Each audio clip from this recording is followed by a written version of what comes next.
On the biggest stage in the world, FanDuel's changing the game because sometimes your player gets subbed off and your bet goes with them. Not anymore. With FanDuel's Super Sub, if your player's subbed out, your bet stays in. That's right. If your player leaves the match, your bet continues on with the substitute. So you're still in it until the final whistle. Visit FanDuel.com. Get started now. Let there be goals this summer on FanDuel. 21 plus select states for Kansas in affiliation with Kansas Star Casino. 18 plus DCKYWY.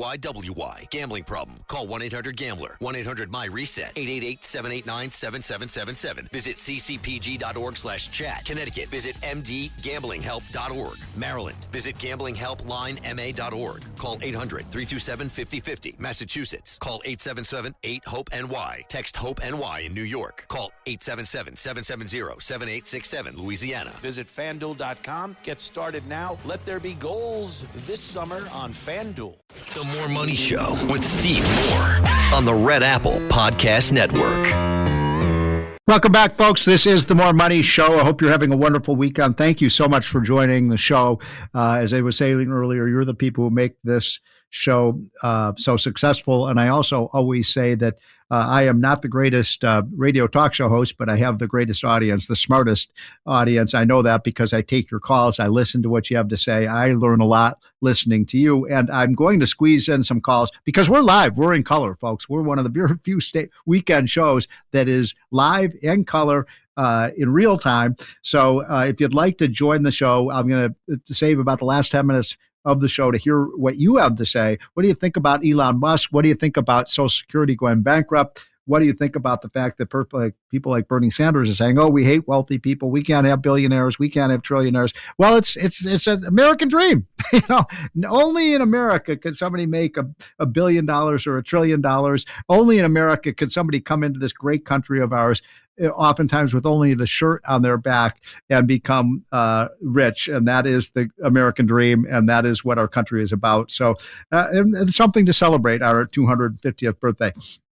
My next guest, and by the way, I want to thank again Jeff Yass from Susquehanna Capital for really pointing out we could raise hundreds of billions of dollars of tax revenue by just fast forwarding capital gains tax, give people a 15% 2-year window, pay the capital gains tax forward, and the government would raise hundreds of billions of dollars of revenues, much of which might never be collected. So why not do that? It benefits everybody. But I want to change subjects for a minute because my next guest, Jerry Boyer, who is the head of Boyer Research, is the world's expert on capital investment and this whole idea of ESG and DEI and how all of these companies are in the banks and the big money managers are have been steering all of this money into these crazy things like racial preferences and this idea of net zero, so that we don't have any fossil fuels, which would have been idiotic. We'd be paying $10 a gallon for gas if that story had gone forward. So Jerry is the expert on this, and I wanted to ask him a bunch of questions about where we stand with this. So Jerry Boyer, thanks for coming on. My pleasure, Steve. Great to be with you. So a lot to cover. You're doing a new study for us. And by the way, if you're not getting our Unleash Prosperity hotline in the morning, every morning, why? Why aren't you getting it? It's absolutely free. It costs you nothing. Just go to unleashprosperity.com. I'll write this down, folks.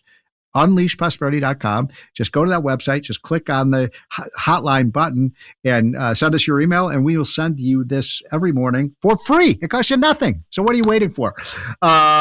So, Jerry, you and I were talking about the fact that all of the governments in the world over the last 20 years or so have spent something like 15 trillion, not billion, $15 trillion on climate change. And as far as I can see, it has not changed the temperature of the planet. Nothing has changed except that we burn $15 trillion for nothing. And yet you still have a lot of these companies and a lot of the environmentalists promoting this idea of net zero, which means no oil, no gas, no fossil fuels, which would be ruinous. And then you've got a lot of these environmental groups who are commanding these businesses to come on board that crazy idea. Yeah, it might be the greatest grift in human history. Yes, I think so. I can't think of any hoax bigger and more expensive. Yes. I mean, like what a Bernie Madoff did or Charles Ponzi did is a That's rounding small potatoes. error. Yeah, exactly, compared to this. Well, hold on, Jerry. Hold on. Stick with that thought for a minute. I mean, this is very important, folks. Even the United Nations and all these groups have said, "Oh my God, the temperature is going to rise 2 or 3 degrees over the next 75 years." They've now admitted they lied to us. They admitted their models were all wrong. So it was all a hoax. And by the way, the temperature of the Earth is changing, no question about it. This idea, though, that it's man-made is unprovable, and it was a hoax. And with all that money we spent on climate change, we could have. And I'm not exaggerating, folks. We would have a cure for cancer today with that kind of money, and yet we've wasted all this money, and yet it's still out there. They're still promoting these ideas. Yeah, cancer, dementia. $15 trillion goes a long way. What kind of highway system would we have? How much further would we be technologically with $15 trillion? I mean, especially when it's used in the private sector. What would Elon Musk have done with $15 trillion? Instead, we forced capital towards something which was basically almost like a religious quest to put carbon. We take carbon out of the ground, we put it back in. So what? Didn't have any effect on anything, except people did get that money. I mean, that money wasn't burned. That money went to green billionaires. That money went to bureaucrats. Somebody spent that money. That went somewhere. It went to an industry, which then comes back and influences policy in that direction. By the way, I've been calling it for years the climate change industrial complex, because that's what it was. It is. Everything except the industry. It's complex, but it basically sucks money away from everybody else. And by the way, it doesn't change the amount of carbon emissions. Because China isn't listening, India isn't listening, Japan isn't listening, Saudi Arabia isn't listening. So what it does is it takes that process of industrialization and moves it to the third world, where instead of just emitting carbon, they also emit real pollutants along with it, because they don't really have any pollution controls there. So we have more carbon, more pollutants, less American industry. So, Jerry, the great analysis. So one of the reasons I wanted to bring you on, you're doing this study for us at Unleashed Prosperity, looking at how the environmentalists try to influence these companies, the big companies and the big banks, to not invest in companies if they are not doing net. So explain to people what net zero is, because I think a lot of people don't even know what this dim-witted idea is. Yeah, net zero is the idea that you ought to look at the carbon emissions. For some reason, they treat carbon dioxide as a pollutant. Right now, which it's not. You and I are producing carbon dioxide. When we exhale, the whole animal kingdom produces carbon dioxide, and the plant kingdom takes it in, right? We have a nice relationship with the plants, we mammals and animals, et cetera. It's a symbiotic relationship. And the amount that comes out of industry is a tiny fraction, maybe fifth decimal point of the amount of carbon in the atmosphere.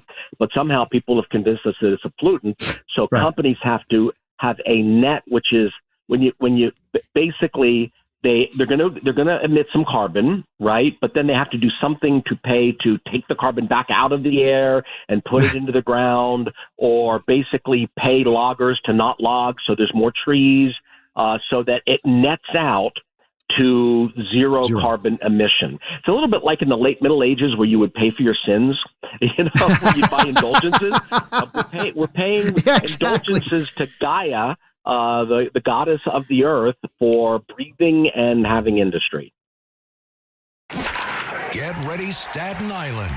The Ferry Hawks host the Hagerstown Flying Boxcars. Tonight at 7 p.m., it's soccer night, and kids glow around the bases postgame. Saturday at 6:30, it's Broadway night with postgame fireworks and Broadway rave. Sunday at 1:30, it's Military Appreciation Day, and the kids run around the bases. A great day out for the entire family. Kids run the bases after every Sunday home game. Want the best seats all season? Get more Ferry Hawks for only $63. Visit ferryhawks.com now to lock in your seats. So, Jerry, the good news here, I mean, first of all, this was a swindle. It was a grift. It was a lot of people got really, really, really rich off of climate change. Unfortunately, it didn't do anything for the environment. But the good news is you've got this report coming out that's showing a lot of the big banks and a lot of the investment firms are now have caught on to this, and they're no longer really. So I think net zero is kind of dead right now because it's been killed by economic reality. Absolutely. Here's the thing. In the end, the laws of physics and chemistry win against the laws of politics. So at some point, these companies, and we talk to these companies all the time. We've had 140 meetings with companies in the past year. And what they've even said that to us. Look, in the end, it didn't work.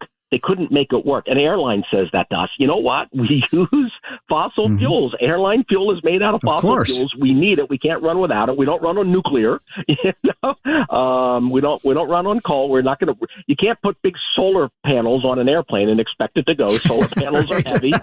Batteries are heavy. And reality just caught up with them. And also economic reality caught up with them. And all these outflows from ESG funds. I heard someone recently say in the industry, ESG is dead when it comes to flows of funds. People are fleeing from them because they underperformed, because physics wins in the end. So Jerry Boyer at Boyer Research did a big study for us on Unleashed Prosperity, where we've been monitoring, because one of the points that we've made, and you've made too, Jerry, is that when you put your money into a bank or an investment fund, and then they are telling these companies you're investing in, don't do fossil fuels, don't do all these crazy environmental things. That is a violation, Jerry, of their fiduciary duty to you, the investor, that they're using your money for political issues. Absolutely, it is, and especially if they're using it in a way that if the companies listen to it would hurt returns. And I'd say one person in 1,000 understands that when you're in your 401k and you're with a mutual fund or an ETF, Vanguard, State Street, BlackRock. Now, some of them have shifted, some of them haven't. That somebody's voting with your money. When you talk to someone about their 401k plan, they don't know someone voted with their money, and they think, they voted for the board of directors, they voted for the auditors. No, they voted on net zero. They voted on every political issue. Like racial preferences and things like that. Exactly. Or plastics, with forced recycling, even though it costs more money, or against fossil fuels. Every single issue we argue about at Thanksgiving dinner is on ballots, but you voted, but you don't know how you voted. And I hate this, by the way. I hate this because I cannot stand when I go to a restaurant and they give me a paper straw and I take 4 sips out of it, and then I can't sip anything out of it because the paper evaporates, blah, blah, blah. And also, this is just one of the things that just annoys the hell out of me. I go to the grocery store now and they won't give me a plastic bag. So they give me these paper bags, and I go out to the car with lugging these 2 big paper bags of groceries, and guess what? They collapse and all the food falls all over I'm so embarrassed. Why do they hate plastic?